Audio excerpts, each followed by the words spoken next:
Well, hi guys, it's that time. It's our Bible teaching snippet of the day. Well, I got a lot I want to pack in today, so I'm going to try my best to get everything that I've got laid out in front of me. But before I start on, because I told you at the end of my video yesterday, I wanted to talk to you basically about how to defend yourself in Scripture, because quite honestly, guys, the church has some of the meanest, coldest bullies that you're ever going to run into.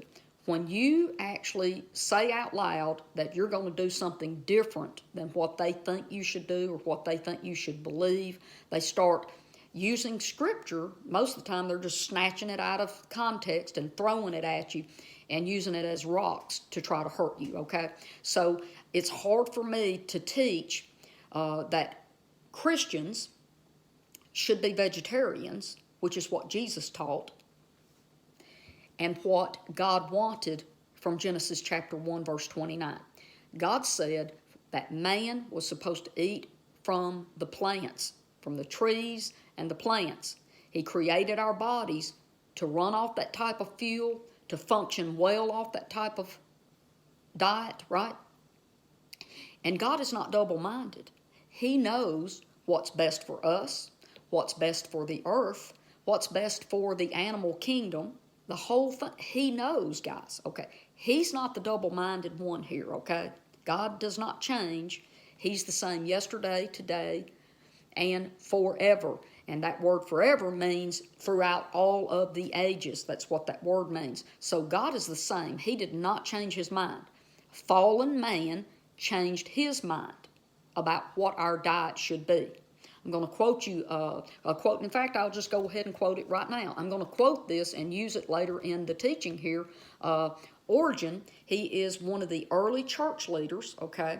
And he is basically called one of the great church fathers, because he was not only honored and what they call venerated in the Eastern Greek-speaking church, Christianity. He was also venerated and honored in the Latin-speaking Roman church, which was the Western church, which later became the Roman Catholic Church. So both streams of Christianity thought that this man was one of their greatest leaders of all time. So I'm going to read you a quote by him. Origen says this. He says, "I believe that animal sacrifices were invented by men to be a pretext for eating flesh." And I believe he's 100% right. I've done some studies on that, and yes, he's hit that. But here's what I want to go back to real quick, though. You know, so we've got to be careful. I'm warning you on this video. Be careful if you decide to change your diet and go to the plant-based eating. Christians are the meanest people, and they will bully you. And actually, Andrew Lindsay writes in his book right here that he gets letters from Christians all the time, hundreds and hundreds of letters, because when a Christian in a fellowship becomes a non-meat eater, a vegetarian or a plant-based eater, the people in that fellowship starts persecuting them, and they have to either start eating meat again just so people will leave them alone and quit bullying them, or they have to leave that fellowship. Guys, it shouldn't be that way, but it's true. So you need to be careful if you decide to go vegetarian or vegan. You need to be careful about who you tell and how they're going to react. Be careful with fellow Christians or family members or friends, because what happens, guys, we do have a conscience, but it's seared, okay? And sometimes our conscience doesn't want to be awakened. And when someone starts doing differently, it makes us think about what we're doing. And if we're not ready for that truth, we will start defending ourselves without even realizing it. It's a human condition that we have. And what I found is that Christians are the worst at it, because we won't just try to defend ourselves or say, oh, well, you know, if that's what you want to do, you just go right ahead. I love you anyway. Oh, no, we're going to go to our Bible and we're going to snatch some verses and we're going to use them like rocks and we're going to throw it at people and we're going to make them say they're wrong because I'm right. So just be careful, okay? The next thing I want to say before I move into my teaching today, now if you want to take up the 10-day challenge that I put out yesterday, the Daniel 10-day challenge, send me a message. You can write it in public if you don't care for people knowing you're doing it. If you don't want them to know and come out in public with it, message me on Facebook Messenger, and I have a library of like 65 different pictures of plant-based alternative products that you can buy at your grocery store, Walmart, different places like that, Whole Foods, and you can, it makes it so much easier to go from a meat diet with animal byproducts, milk, eggs, and cheese in it, and it just makes it so much easier for you to just kind of roll into that, okay? So just let me know, and I'll be happy to send that to anybody that wants it. So today, let me sit in here and talk to you a little bit about Romans chapter 14, verse 2, because this is what people will say to you when they find out that you're a vegetarian. They're going to go, oh, you're one of them people with weak faith, like Paul talks about. And here's the verse that they're manipulating and using against another believer. And by the way, that should not be. But anyway, for instance, one person believes it's okay to eat anything, but another believer with weak faith will eat only vegetables. Now, that's one translation. I want to give you different translations, and if you're a vegetarian or a vegan, you need to write this one down. This is in the New Living Translation, okay? It says, for instance, one person believes it's all right to eat anything, but another believer with a sensitive conscience will eat only vegetables. What did I tell you about a conscience? Okay, so some people felt guilty for eating meat and refused to eat meat. And let me tell you why they felt guilty about that. You know, Paul was born a Roman citizen, by the way. Remember, he's dual citizenship. Now, and this letter is to who? To Romans, okay.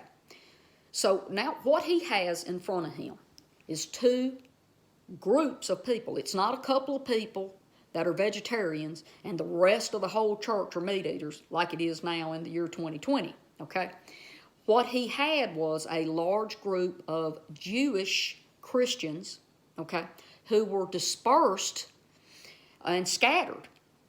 So these Jewish Christians came from some of the sects of believers in the Jerusalem area, from the Essenes, the Ebionites, and the Nazarenes.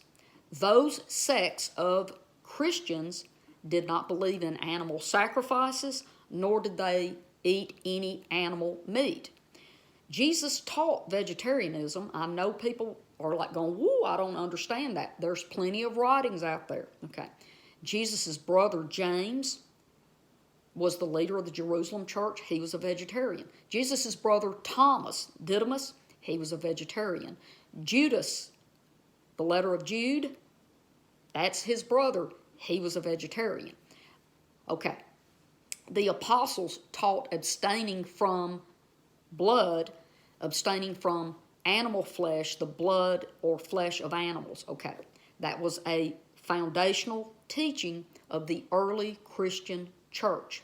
So these Jewish believers who through traditions their whole lives and the customs that has been passed down to them over centuries never ate meat because they were taught that it was wrong to eat meat and to kill animals. So now you got this one group of Christians that's going like, dude, there is no way y'all need to be eating meat. We are not supposed to be eating meat. But then you got the Roman converts, okay, Roman converts in Rome. Rome was a pagan city. They worshiped pagan gods. And part of their pagan god worship was to offer animal sacrifices to that pagan god. When the ritual was over, they would cook the meat and eat it. It would be a big party, okay, a big meat-eating party. And if you study it out, there's different, it was called a flesh festival. because they would cook the dead animals and eat it. And that was just how the Romans were. Okay, so now we've got this problem where the Romans, who have always ate meat, are being told by Christians from the Jews, the Jewish Christians, that that's not part of our faith. And Paul is simply trying to make peace. And that ain't easy to do. When you start talking to people about what they eat, you can't talk about politics, their diet, different things like that. That right there is just something that's going to blow up on you. So here, I want to get in and just talk a little bit about Paul and what he was trying to do. Okay, Paul did not get up out of bed that day. Now, he did eat meat. Okay, Paul was raised in a meat-eating society.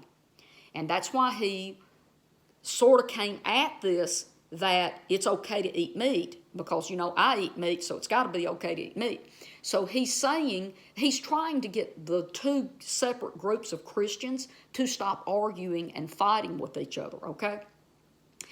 And so what he was saying is that he did not want it to become something that would divide the Roman Christians from the Jewish Christians, okay? But I do want to bring this out for you, because right here he goes down, and in verse 20, this is in the same chapter, okay? This is in Romans chapter 14, verse 21. Paul says to the people that he's talking to that wants to eat meat, got it?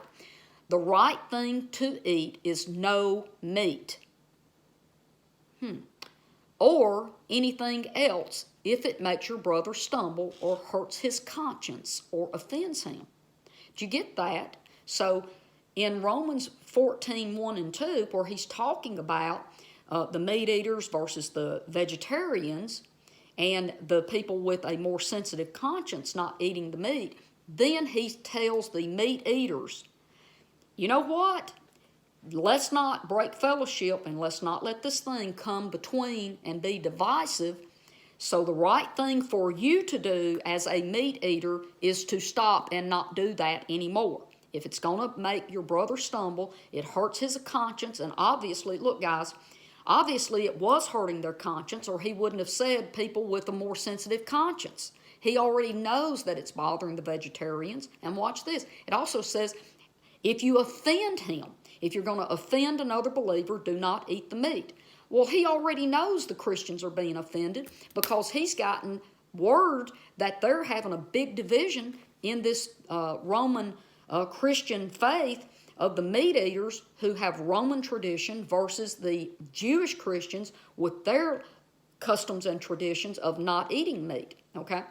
And I think I mentioned it already in this video, but I'm going to say it one more time. There were three specific groups of people in the Jerusalem area that did not eat meat. It was the Essenes, the Ebionites, and the Nazarenes, okay? The reason that Paul was a Pharisee, he says he was a Pharisee, is because he was from Rome. He did eat meat, and guess who else ate meat?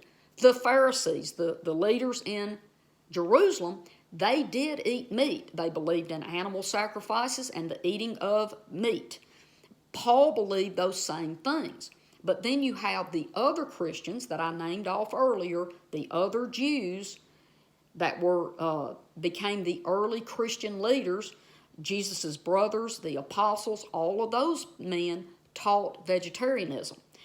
So let me go, and before I sign off, I want to do a couple of more things. I want to read to you, and I want you to know this. There are writings out there that show that Paul actually did lay down meat eating, and he became a vegetarian. And I believe he really did, because here's something he said in the letter of 1 Corinthians 8:13. Therefore, if my eating any certain food causes my brother to stumble, I will not eat meat ever again, so that I will not cause my brother to stumble. Did you know that word food up there is the word broma, which means food, just any kind of food, whether it's seeds or bread or drinking wine, whatever, any type of food, any type of nutrition, anything you put in your mouth and swallow. But that next word down there that says, I will not eat meat, that word meat is kreis, K-R-E-A-S, and that is the Greek word for animal flesh, flesh, okay? So Paul himself said, if it's going to be a problem for any believer, I will lay down my appetite for the good of that other believer, and I will never eat another piece of animal meat ever again. And he didn't. He actually kept his word and did not do that. So guys, listen, I'm going to sign off here, and I might just do another part 2 to this tomorrow. I'm out of time. I don't want to keep you any longer than my little 15 minutes I like to stay at. I'm probably going to talk a little more about this. I want to talk about some early church leaders that discuss this Romans chapter 14, verse 2, and add a little bit more to this. But anyway, I'll sign off. I love you, and I'll see you here, okay? Bye-bye.